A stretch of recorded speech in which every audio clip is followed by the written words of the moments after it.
my name's Marty. I use they, them pronouns, and I'm going to teach you a little bit about leaveners, which are what makes things rise. So there's all sorts of different ways that people make things rise. There's all sorts of different ingredients that people use going back through baking history. We're going to talk about 4 specifically today, which are yeast, baking soda, baking powder, and buttermilk. So the 4 that we're going to talk about today, I've actually used at least once for each of them in different videos that I've already uploaded. The first one that we're going to talk about is yeast. Yeast is mostly used for breads. It's used for some types of cake as well, and a few other recipes. But for the most part, you're going to be using it for bread. And yeast is pretty cool because, number one, it's alive. It is a fungus. It's a single-celled fungus, if you want to be really specific about it. We could talk about the exact science and chemistry of yeast for quite some time. I'm going to try and keep it really simple, partially because, when I read about yeast too much, I start to get bored. And I gotta believe that's the case for, other folks as well. But the way that yeast works is that when you combine it with the basic ingredients in pretty much any dough, which is going to be flour, water, and then either salt, sugar, anything like that, the yeast and the water are going to react with certain enzymes in the flour that are going to break the flour down into sugar. And as that sugar reaction starts to happen, the yeast is going to grab onto that, and it's actually going to eat parts of it too. And as that's happening, it's going to release carbon dioxide, which, again, we know from science class, that's what makes soda fizzy and things like that. That it creates bubbles. So as that carbon dioxide is being released, it's going to create bubbles in the dough.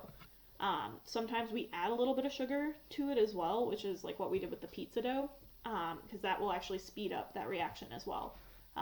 Not usually too bad, but there's definitely there's a good zone, and then there's a this is too much sugar zone. But yeah, it's pretty cool in that. And then as those bubbles start to form, the gluten in the dough is going to start happening as well. And gluten's a word that I don't think people necessarily understand what it means, especially because I honestly didn't understand what it meant until pretty recently, the last few years or so. And what gluten is it's actually the name for this process that happens when you're making dough where the dough gets more elastic. So it's what takes if I have a bowl of dough and it's wet and gooey, it's that step in between that happens where that wet and gooey goes to stretchy. So when you're kneading it, it makes it happen faster. It speeds up that process. But what's happening is as you're having your yeast sit with the warm water in the flour, gluten is starting to form a little bit. So when you have those bubbles from the carbon dioxide, it's almost like bubble gum, where it starts to expand into those pockets of that gluten and it stretches out, and that's how it starts to rise. So pretty neat, actually. And yeah, the last thing to keep in mind with yeast too, and we talked about it before, is that there's definitely a temperature zone that you want to be in for yeast. Too cold and it's not really going to activate it. It's not really going to kickstart it enough that it won't rise at all. Too hot and it's going to kill the yeast. That, we know when we're taking a shower or anything like that, drinking tea, drinking coffee, anything, that it can burn you pretty badly. That, boiling water can burn you pretty severely. And it's the same with yeast, that the yeast is alive. It can be burned. It can be killed if the water's too hot. So usually for most recipes, you're going to want it kind of lukewarm, that you're going to want it to feel warm and cozy, for lack of a better word. But you don't want it to feel hot. That, and again, the more you do it, the more comfortable you're going to be with telling where that temperature range is in the water. But basic rule of thumb, you want it just warm. If you put your hand under it, you want to be able to say, that's warm, but you don't want it hot. If you were taking a shower, you don't want it that temperature, because that's too warm. So yeah, that's pretty much all there is to know about yeast. If anybody wants to know more, I would encourage you to do more research about it, because the history of it is just super, super cool too. Like I mentioned, when we were making bread, that one of my housemates had told me what I didn't even know, which is that yeast was considered the first domesticated animal because it is alive and people used it in cooking when they started to realize that, basically. So, there's so much to learn about it. It's really, really cool. Not a yeast geek, I don't think I would call myself, but I do think it's pretty neat. So next, we're going to talk about baking soda. All right, on to baking soda. So baking soda is pretty much what you're going to use for most recipes that you would be making, unless you are like kind of getting fancy with baking. If you're trying to like branch out more, baking soda is usually what you're going to use for like cakes, cookies, what's called quick breads, which is things like banana bread, things that don't necessarily have like a dough so much as a batter. And we can talk about that another time, because like the difference between what's considered a quick bread and what's not is actually pretty cool too. But the way that baking soda works is similar to yeast in one way, and that's that the rise is made by carbon dioxide that is released. Baking soda, or sodium bicarbonate, if you're British, um, baking soda is actually a crystal that's then ground down to make the powdered form that we know and love. Um, and the way that it works is, if you've ever seen like a baking soda volcano, either in a science class or anywhere else, that's a pretty accurate representation. That with baking soda, it is very basic. Not basic as in like, oh, it's basic, but basic as in the chemical composition of it. And when that base reacts with an acid, like vinegar, like buttermilk, which we're going to talk about later, things like that, cream of tartar, it is going to release those bubbles. It's going to release carbon dioxide. And the reason it works for quick breads is that those bubbles don't necessarily last as long as with yeast.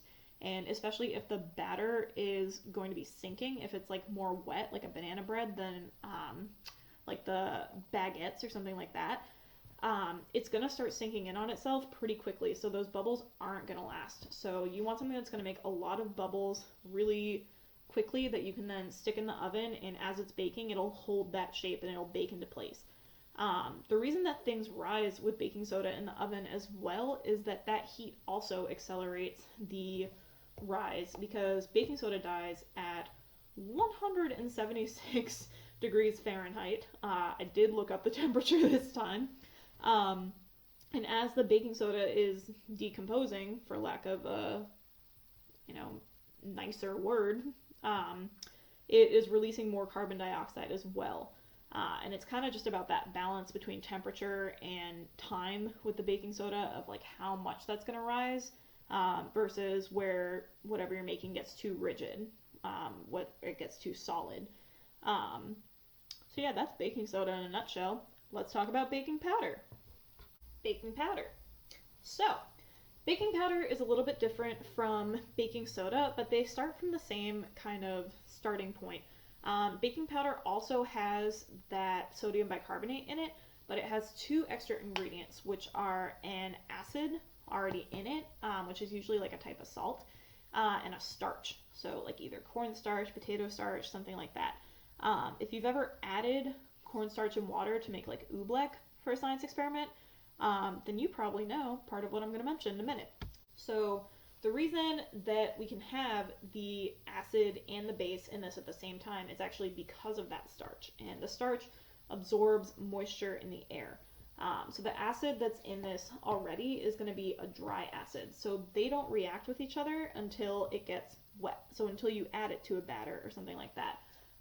Which is why when you use baking powder, you usually want to bake something like right away. You don't want it to be sitting too much, because it's going to start to deflate pretty quickly. A lot of baking powder, like honestly, probably most at this point, like if you buy baking powder, it's probably going to be the default one that you buy, is what's called double acting, which means that it has a little bit of extra like kind of ingredients in it that make it have a second rise once it's in the oven, that it does react with the heat a little bit, similarly to baking soda. As opposed to that first rise. So like with baking powder, as soon as you add it to the batter, you're gonna see it starting to rise a little bit. You're gonna see it kind of foam up and bubble up. The reason that people use baking powder and not just baking soda is usually either in the timing of what people are trying to bake, or because baking soda can have a really strong taste too. That if you add too much baking soda, it can get kind of acidic. Like we talked about a little bit when we made soda bread, that it's not everybody's favorite flavor to kind of have lingering. So a lot of recipes actually use a balance of a little bit of both, including one of my favorite recipes, which is a chocolate cake recipe from Hershey. Probably gonna make it in like a week actually, because My birthday is coming up on May 14th. But yeah, a lot of recipes use a little bit of both, and for the most part, it's just about playing with that balance of like flavor and strength, and then the timing for how much you want it to rise and how quickly as well, keeping in mind that it can start to deflate. So, let's talk about buttermilk. Buttermilk. I don't actually have buttermilk right now. I don't tend to use it enough to buy it in big amounts. But what buttermilk is it is a type of milk that is actually fermented a little bit. And with that fermentation, it starts to become an acid that if you drink like straight up buttermilk, like you do you, but it's going to taste gross. It's going to taste really gross. But what happens is when you add buttermilk to a recipe that has like either baking soda or baking powder in it already, they're going to react in pretty much the same way as if you added like straight up vinegar, but it's going to be a little bit slower and a little bit more gentle, which makes it really good for like certain types of pancakes and muffins, soda bread, things like that. And it also adds a little bit of like a creamier taste to it as well, that it doesn't make it taste as acidic. So, you know, when you hear like buttermilk pancakes, they're talking about pancakes that have like a specific texture and like how they rose, and B, a little bit of like that creamier flavor. That buttermilk pancakes tend to be fluffier, which is nice. That's how I like my pancakes anyway. So yeah, that's like the four main leaveners that I use for the most part. There's other ones too, like cream of tartar is a powder form of an acid as well, that like I use that in my snickerdoodle recipe to help with that rise in the cookies as well. That, you know, you can add vinegar to stuff too. It's just gonna expand really, really quickly at a rate that you may not necessarily want. But I hope this was informative. If y'all have any other questions about leaveners, I think they're pretty neat just because I like the science side of baking a lot. I have never been like a huge like science class person, but when you can eat the science, that's pretty rad. Like really rad. And I just like knowing how things work. So, yeah, that's leaveners in a nutshell.